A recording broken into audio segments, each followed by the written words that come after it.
वो 2 किलोवाट ਦੇ ਵਿੱਚ आ ਜਾਂਦਾ है।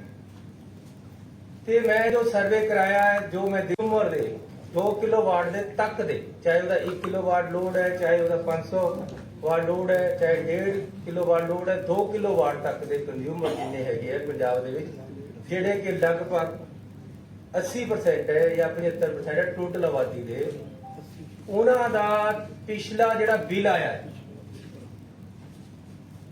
ਜਿਹੜਾ ਪਿਛਲਾ ਬਿੱਲ ਆਇਆ ਉਹਨਾਂ ਦਾ, ਉਹਦੇ ਵਿੱਚ ਇੱਕ ਤਾਂ ਪਿਛਲੇ ਮਹੀਨੇ ਦਾ ਬਿੱਲ ਲਿਖਿਆ ਹੋਇਆ, ਇੱਕ ਬਕਾਏ ਲਿਖੇ ਹੋਏ ਆ ਵੀ ਤੁਸੀਂ ਇੰਨੇ ਦੇ ਡਿਫਾਲਟਰ ਹੋ। ਉਹ ਬਕਾਇਆ ਸਾਰਾ ਉਹਨਾਂ ਲੋਕਾਂ ਦਾ ਅਸੀਂ ਭਰਾਂਗੇ। ਅਸੀਂ ਸਰਕਾਰ ਨੇ ਫੈਸਲਾ ਕਰ ਲਿਆ, ਸਰਕਾਰ ਉਹਨਾਂ ਦਾ ਭਰੇਗੀ।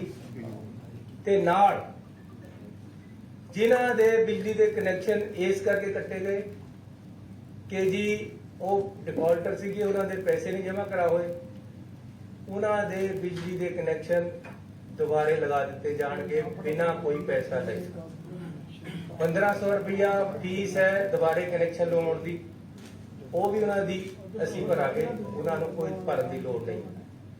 ਸੋ ਮੈਂ ਫੇਰ ਕਹਿਣਾ, ਪੰਜਾਬ ਦੇ ਵਿੱਚ 53 ਲੱਖ ਕੰਜ਼ਿਊਮਰ, 53 ਲੱਖ ਪਰਿਵਾਰ ਜਿਨ੍ਹਾਂ ਦੇ ਬਕਾਏ ਖੜੇ ਹੈ, ਜਿਹੜੇ ਬਿਜਲੀ ਦੇ ਬਕਾਏ ਨਹੀਂ ਭਰ ਪਾ ਰਹੇ ਪਿਛਲੇ ਬਿੱਲ ਤੱਕ, ਜਿਹੜਾ ਉਹਨਾਂ ਦਾ ਹੁਣ ਇਸ ਤੋਂ ਪਹਿਲਾਂ ਆਇਆ, ਜਦੋਂ ਸਾਡੀ ਸਰਕਾਰ ਇਸ ਨੇ ਹੱਥ ਲਿਆ, ਉਦੋਂ ਤੱਕ ਜਿਹੜੇ ਉਹਨਾਂ ਦੇ ਬਿੱਲ ਆਏ ਹੋਏ ਹੈ, ਉਹਨਾਂ ਦੇ ਵਿੱਚ ਜਿੰਨੇ ਬਕਾਏ ਖੜੇ ਹੈ ਉਹ ਪੰਜਾਬ ਸਰਕਾਰ ਉਹਨਾਂ ਦੇ ਭਰੇਗੀ। ਉਹਨਾਂ ਨੂੰ ਭਰਨ ਦੀ ਲੋੜ ਨਹੀਂ ਹੈ, ਕਿਉਂਕਿ ਉਹ ਭਰ ਨਹੀਂ ਪਾ ਰਹੇ, ਕਿਉਂਕਿ ਬਕਾਇਆ ਤਾਂ ਖੜਦਾ ਹੈ ਜੇ ਉਹਦੇ ਸਮਰੱਥਾ ਨਹੀਂ ਹੈ।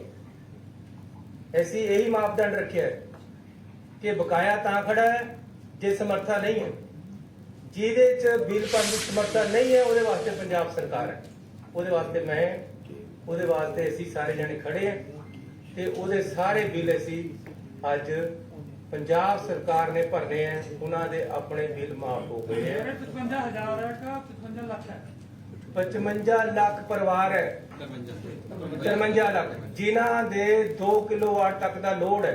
ਸਾਡੇ ਸਰਕਾਰੀ ਫਿਗਰਾਂ ਦੇ ਅਨੁਸਾਰ डिफॉल्टर उन्होंने जिन कोई भी डिफॉल्टर है जे 1 रुपये का, चाहे वो 5,000 का, चाहे 50,000 का, मैं देखिया कई तो 70,000 के, 1 लाख के, 2 लाख के बिल चक्की फिरते, कितने तो भरेगा गरीब आदमी? अप्रोक्सीमेटली कितना लोड पेगा?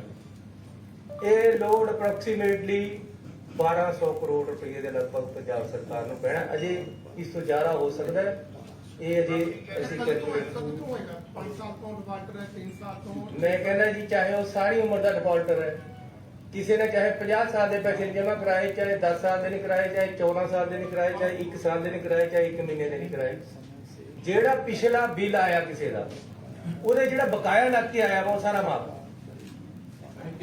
ਸਟਾਰਟਿੰਗ ਤੋਂ ਲੈ ਕੇ ਹੁਣ ਤੱਕ ਸਾਰੇ ਮੈਂ ਤਾਂ ਫੇਰ ਕਹਿ ਰਿਹਾ, ਤੁਹਾਡੇ ਪਾਸ ਬਕਾਇਆ ਤੁਹਾਡਾ ਜੇ 14 ਸਾਲ ਦਾ ਵੀ ਆ ਰਿਹਾ, ਤੁਹਾਡੇ ਬਿੱਲ ਵਿੱਚ ਆ ਗਿਆ ਨਾ, ਉਹ ਅੱਜ ਤੁਹਾਡੇ ਬਿੱਲ 'ਚ ਖੜਾ ਹੈ। ਉਹ ਜਿਹੜਾ ਤੁਹਾਡਾ ਬਕਾਇਆ ਖੜਾ ਹੈ वो ਅਸੀਂ ਉਹਨੂੰ ਦੇ ਰਹੇ ਬਿਜਲੀ ਬੋਰਡ ਨੂੰ। ਪੰਜਾਬ ਸਰਕਾਰ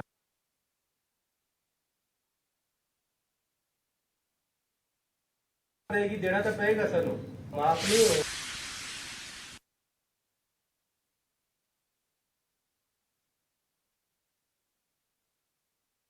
ये 1200 करोड़ आएगा कितों जी?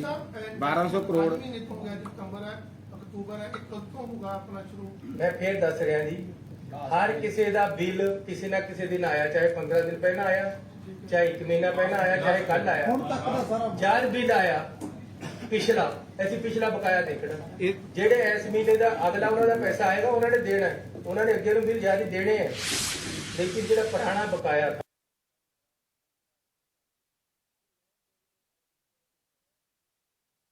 है, जेड़ा कि जिहदे करके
ਰੋਲਾ ਟੱਪਰੀਆਂ ਪਿੰਡ ਉਸ ਤੋਂ ਵੇਖ ਕਰਨ ਵਾਸਤੇ ਫਾਰਮ ਭਰਵਾਉਣਗੇ।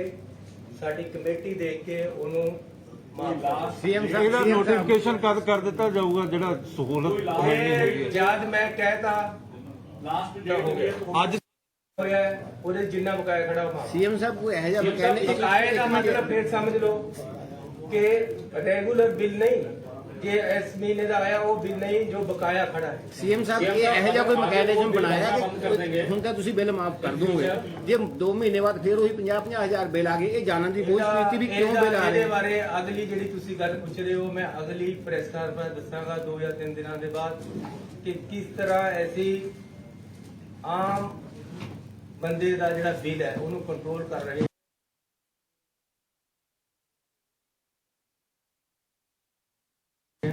ਤਾਂ ਕਿ ਉਹ ਉਸ ਨੂੰ ਇਹ ਕਿਦਾਂ ਚੈੱਕ ਹੋ ਰਿਹਾ ਕਿ ਵੈਸੇ ਜੀ ਵੇ ਕਰ ਰਹੇ ਕਿ ਇਹ ਵੀ ਬੜਾ ਵੱਡਾ ਇਸ਼ੂ ਹੈ। देखो एक सब तो बड़ा चेक ये है कि 2 किलोवाट इकोनॉमिकली पूरे लेते हैं। ਕਿਸੇ ਨੇ ਮੋਟਰ ਤੇ ਲਾਇਆ ਵੀ ਕੋਈ ਮਿਡਲ ਕਲਾਸ ਦੇ ਜਿਹੜੇ ਲੋਕ ਹੈ ਇਹੀ ਥੋੜੀ ਬਿਜਲੀ ਯੂਜ਼ ਕਰ ਸਕਦੇ, ਜਿਹੜੇ ਅਮੀਰ ਆਦਮੀ ਉਹਨਾਂ ਦੇ ਤਾਂ 5-5 ਏਸੀ ਲੱਗੇ ਹੋਏ, ਉਹ ਨਹੀਂ ਅਸੀਂ ਕਰ ਰਹੇ ਚੈੱਕ। 2 ਕਿਲੋਵਾਟ ਜਿਹਦਾ ਲੋਡ ਹੈ 2 ਕਿਲੋਵਾਟ 'ਚ ਕਾਫੀ ਕੁਝ ਆ ਜਾਂਦਾ, ਪੱਖੇ ਆ ਜਾਂਦੇ, ਕੂਲਰ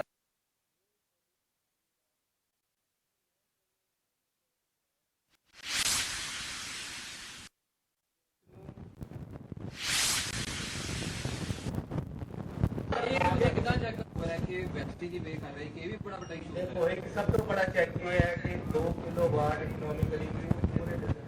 ਕਿਸੇ ਨੇ ਮੋਟਰ ਤੇ ਲਾਇਆ ਵੀ ਕੋਈ ਮਿਡਲ ਕਲਾਸ ਦੇ ਜਿਹੜੇ ਲੋਕ ਹੈ ਇਹੀ ਥੋੜੀ ਬਿਜਲੀ ਯੂਜ਼ ਕਰ ਸਕਦੇ, ਜਿਹੜੇ ਅਮੀਰ ਆਦਮੀ ਉਹਨਾਂ ਦੇ ਤਾਂ 5-5 ਏਸੀ ਲੱਗੇ ਹੋਏ, ਉਹ ਨਹੀਂ ਅਸੀਂ ਕਰ ਰਹੇ ਚੈੱਕ। 2 ਕਿਲੋਵਾਟ ਦਾ ਲੋਡ ਹੈ 2 ਕਿਲੋਵਾਟ 'ਚ ਕਾਫੀ ਕੁਝ ਆ ਜਾਂਦਾ, ਪੱਖੇ ਆ ਜਾਂਦੇ, ਕੂਲਰ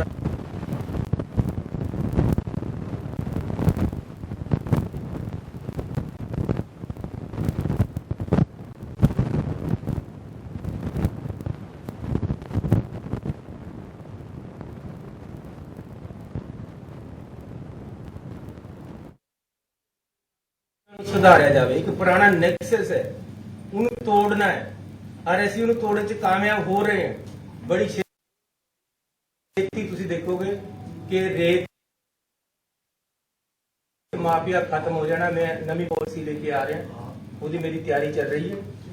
ਇਹ ਸਾਰੇ ਮਸਲੇ ਹੱਲ ਹੋ ਜਾਣਗੇ, ਤੁਸੀਂ ਵਿਸ਼ਵਾਸ ਰੱਖੋ। ਸੀਐਮ ਸਾਹਿਬ ਮੈਂ ਵਾਪਸ ਤੁਹਾਨੂੰ ਉਸੇ ਇਸ਼ੂ ਤੇ ਲੈ ਕੇ ਆਉਣਾ ਜਿਹੜਾ ਬਿਜਲੀ ਵਿਭਾਗ ਦੀ ਗੱਲ ਹੈ। 1 ਮਿੰਟ, ਜਿਹੜਾ ਬਿਜਲੀ ਡਿਪਾਰਟਮੈਂਟ ਨੂੰ ਲੈ ਕੇ ਆ, ਇੱਕ ਬਿਜਲੀ ਮਹਿਕਮਾ ਐਸਾ ਹੈ ਜਿਹਦੇ ਚ ਬਿੱਲ ਜਿਹੜੇ ਵੱਧ ਆਉਂਦੇ ਆ ਉਹਨੂੰ ਲੈ ਕੇ ਸ਼ਿਕਾਇਤਾਂ ਆਉਂਦੀਆਂ, ਔਰ ਇਹ ਇੱਕ ਐਸਾ ਮਹਿਕਮਾ ਜਿੱਥੇ ਜਾ ਕੇ ਸਭ ਦੇ ਹੱਥ ਖੜੇ ਹੋ ਜਾਂਦੇ ਵੀ ਉੱਥੇ ਕੋਈ ਸੁਣਵਾਈ ਨਹੀਂ, ਵੱਧ ਆ ਗਿਆ ਤਾਂ ਆ ਗਿਆ। ਕੀ ਉਹ ਸਿਸਟਮ 'ਚ ਕਮੀ ਕਿੱਥੇ ਹੈ? ਉਹ ਸਿਸਟਮ ਅੱਗੇ ਤੋਂ ਠੀਕ ਹੋਵੇਗਾ? ਕਿਉਂਕਿ ਤੁਸੀਂ ਵੀ ਇਦਾਂ ਦੇ ਮਾਮਲੇ ਦੇਖੇ ਹੋਣੇ ਕਿ ਹੱਥ ਖੜੇ ਕਰ ਦਿੰਦੇ ਕਿ ਇਹਦਾ ਨਹੀਂ ਕੁਝ। ਮੈਂ ਆਪਣੀ ਗੱਲ ਕਹਿ ਲਈ ਹੈ, ਅੱਜ ਮੈਂ ਬਿਜਲੀ ਦੇ ਬਿਨਾਂ ਤੱਕ ਸੀਮਤ ਹੈ, ਲੇਕਿਨ ਇਹ ਇੱਕ ਰਾਹਤ ਦਿੱਤੀ ਹੈ ਜਿਹੜੀ ਕਿ ਆਮ ਗਰੀਬ ਆਦਮੀ ਨੂੰ ਔਰ ਮਿਡਲ ਕਲਾਸ ਦੇ ਲੋਕਾਂ ਨੂੰ ਜ਼ਰੂਰੀ ਸੀ। ਉਹਨਾਂ ਦੇ ਬਿਜਲੀ ਦੇ ਬਿੱਲ ਘੱਟ ਹੋ ਰਹੇ। ਬਿਜਲੀ ਦੇ ਬਾਰੇ 'ਚ ਮੈਂ ਫਿਰ 2-3 ਦਿਨਾਂ ਦੇ ਬਾਅਦ ਤੁਹਾਡੇ ਨਾਲ ਫਿਰ ਮੁਖਾਤਬ ਹੋਊਂਗਾ ਕਿ ਕਿਸ ਤਰੀਕੇ ਦੇ ਨਾਲ ਚੰਨੀ ਸਾਹਿਬ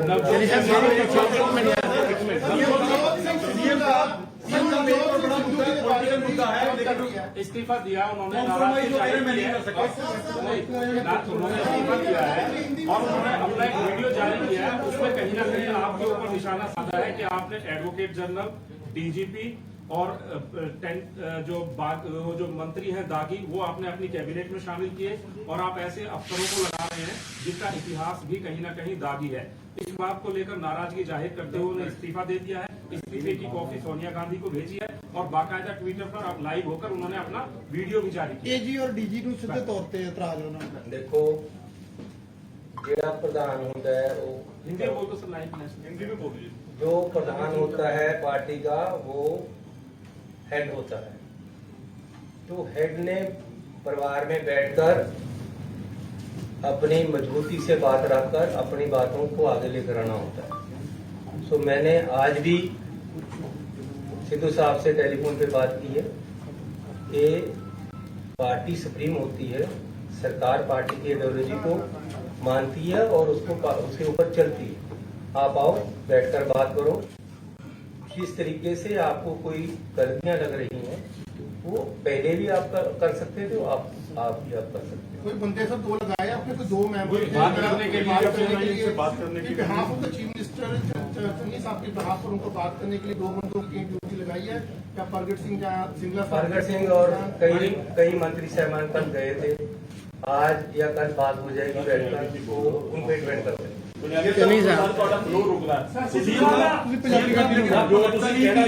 ये तरीका आपके पास हमेशा रास्ते खुले, आप कह रहे हैं कि मैंने फोन पे बात की, लेकिन इस तरह से इस्तीफा देना और उसके बाद मीडिया वो भी में आपसे बयान बात जारी करके करना, बात किया, आपसे जैसे आप बातचीत चीफ नहीं कर रहे हैं। सरकार को नुकसान पहुंचाने की कोशिश नहीं है ये। नहीं, कोई कोशिश नहीं है, इंटेंशनल कोई कोशिश नहीं है। वो उनको उनके साथ बात करेंगे बैठकर, जो भी बात होने वाली होगी। क्या यस नहीं बना के रखना चाहते हैं सिद्धू साहब की सीएम बनने में जो मैं कह रहा हूं? बाकी ये है, ਬਣਨ ਤੋਂ ਬਾਅਦ ਜੋ ਇੱਕ ਮਾਹੌਲ ਪੰਜਾਬ ਦਾ ਬਣਿਆ ਸੀ ਕਿ ਹਾਂ ਚਲੋ ਬੜਾ ਚੰਗਾ ਹੋ ਰਿਹਾ, ਉਹ ਤਾਂ ਸਾਰਾ ਖਤਮ ਹੋ ਗਿਆ ਇੱਕ ਦਿਨ ਦੇ ਅੰਦਰ। ਕੁਛ ਨਹੀਂ ਖਤਮ ਹੁੰਦਾ, ਕੁਛ ਉਹ ਤੁਸੀਂ ਨਹੀਂ। ਮਹਿਸੂਸ ਕਰਦੇ ਹੋ ਕਿ ਨਹੀਂ ਕਰਦੇ? ਕੁਛ ਨਹੀਂ ਖਤਮ ਹੁੰਦਾ। ਸਿੱਧੂ ਸਾਹਿਬ ਦਾ ਇੱਕ ਢੰਗ ਠੀਕ ਹੈ, ਤੁਹਾਨੂੰ ਇਸ ਢੰਗ ਨਾਲ ਮੈਂ ਇਸ ਤੇ ਕਮੈਂਟ ਨਹੀਂ ਕਰਨਾ ਚਾਹੁੰਦਾ, ਲੇਕਿਨ ਉਹਨਾਂ ਦਾ response ਪੰਜਾਬ ਦੇ ਲੋਕਾਂ ਦੇ ਮਸਲਿਆਂ ਤੋਂ ਮੈਂ ਠਿੜਕਣਾ ਨਹੀਂ ਹੈ। ਸਿੱਧੂ ਸਾਹਿਬ ਦਾ ਮੈਂ ਰਿਸਪੌਂਸ ਪੰਜਾਬ ਦੇ ਲੋਕਾਂ ਵਾਸਤੇ ਸੀ। ਜਦੋਂ ਤੁਸੀਂ ਸੀਐਮ ਸਾਹਿਬ ਗੱਲ ਕੀਤੀ ਉਹਨਾਂ ਨਾਲ, ਉਹਨਾਂ ਦਾ ਕੀ ਰਿਸਪੌਂਸ ਸੀ? ਉਹਨਾਂ ਨੇ ਕਿਹਾ ਆਪਾਂ ਬੈਠ ਕੇ ਗੱਲ ਕਰ ਲਾਂਗੇ, ਲੇਕਿਨ ਮੈਂ ਤੁਹਾਨੂੰ, ਉਹਨਾਂ ਨੇ ਮੈਨੂੰ ਇਹ ਵੀ ਕਿਹਾ ਕਿ ਮੈਂ ਤੁਹਾਨੂੰ ਟਾਈਮ ਦੇਵਾਂਗਾ। ਦੇਖੋ ਗੱਲ ਇਹ ਹੈ ਕਿ ਇੱਕ ਸਪੈਸ਼ਲ ਪ੍ਰੋਸੀਕਿਊਟਰ ਐਸੀ ਬਹੁਤ ਤਕੜਾ ਵਕੀਲ ਔਰ ਉਹਦੇ ਨਾਲ ਕੋਈ 10 ਬੰਦਿਆਂ ਦੀ ਹੋਰ ਟੀਮ ਲੱਭ ਰਹੇ ਹੈ, ਜਿਹੜੇ ਸਾਡੇ ਇੰਪੋਰਟੈਂਟ ਮੈਸੇਜ ਉਹ ਹੈਗੇ ਹੈ, ਕੇਸ ਹੈ, ਮਾਮਲੇ ਹੈ, ਉਹਨਾਂ ਵਾਸਤੇ ਪੇਸ਼ ਹੋਣ ਵਾਸਤੇ ਚੰਨੀ ਜੀ ਉਹ ਇੱਕ ਸਪੈਸ਼ਲ ਟੀਮ, ਇੱਕ ਸਪੈਸ਼ਲ ਪ੍ਰੋਸੀਕਿਊਟਰ ਲੱਗੇਗਾ, ਉਹਦੇ ਅੰਡਰ ਚੱਲੇਗੀ। ਇਸ ਕਰਕੇ ਕਿਸੇ ਤਰ੍ਹਾਂ ਦੇ ਸ਼ੰਕੇ ਸੁਭਾਅ ਐਟਲੀਸਟ ਮੇਰੇ ਤੇ ਤੁਹਾਨੂੰ ਲੋਕਾਂ ਨੂੰ ਜਾਂ ਪੰਜਾਬ ਦੇ ਲੋਕਾਂ ਨੂੰ ਨਹੀਂ ਹੋਣੇ ਚਾਹੀਦੇ। ਪਾਰਦਰਸ਼ੀ ਸਾਰਾ ਕੁਝ ਕੰਮ ਹੋਏਗਾ। ਜੋ ਸਾਡੇ ਕੁਲੀਗਸ ਨੇ ਯਾਰ ਹੋਰ ਜਿੱਥੇ ਤੋਂ ਸਾਨੂੰ ਫੀਡਬੈਕ ਮਿਲੀ ਕਿਹੜੇ ਲੱਗਣੇ ਚਾਹੀਦੇ ਸੀ ਲਗਾਏ, ਲੇਕਿਨ ਪੰਜਾਬ ਦੇ ਲੋਕਾਂ ਦੇ ਅਨੁਸਾਰ ਹੀ ਫੈਸਲੇ ਹੋਣੇ। ਜੇ ਕਿਸੇ ਨੂੰ ਲੱਗੇਗਾ ਇਹ ਨਹੀਂ ਲਾ ਇਹਨੂੰ ਲਾ, ਮੈਨੂੰ ਕੋਈ ਇਤਰਾਜ਼ ਨਹੀਂ ਹੈ, ਮੇਰੀ ਕੋਈ ਈਗੋ ਨਹੀਂ ਹੈ ਕਿਸੇ ਵੀ ਗੱਲ ਦੇ ਵਿੱਚ। ਮੈਂ ਬਿਲਕੁਲ ਕਲੀਅਰ ਹੈ, ਜਿਸ ਗੱਲ ਦੇ ਨਾਲ ਲੋਕਾਂ ਦੇ ਵਿੱਚ ਕੋਈ ਦੰਦ ਚਰਚਾ ਗਲਤ ਜਾਂਦੀ ਹੈ, ਮੈਂ ਉਸ ਗੱਲ ਤੋਂ ਕਦੇ ਕੋਈ ਵਜਿੱਦ ਨਹੀਂ ਹੋਣ ਨੂੰ ਤਿਆਰ। ਹਾਂ, ਲੇਕਿਨ ਮੇਰੇ ਜੋ ਮਸਲੇ ਪੰਜਾਬ ਦੇ ਲੋਕਾਂ ਦੇ ਜਿਨ੍ਹਾਂ ਵਾਸਤੇ ਮੈਂ ਲੜਾਈ ਕਰਦਾ ਆ ਰਿਹਾ, ਮੈਂ ਉਹ ਲੜਾਈ ਤੋਂ ਪਿੱਛੇ ਨਹੀਂ ਹਟਾਂਗਾ। ਇੱਕ ਇੰਚ ਵੀ ਗੁਰੂ ਦੇ ਘਰ ਦੇ ਪਿੱਛੇ ਨਹੀਂ ਹਟਾਂਗਾ।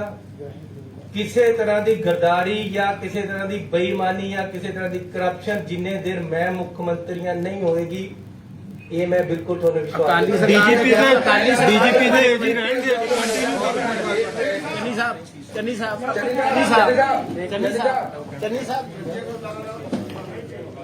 ਡੀਜੀਪੀ ਦੇ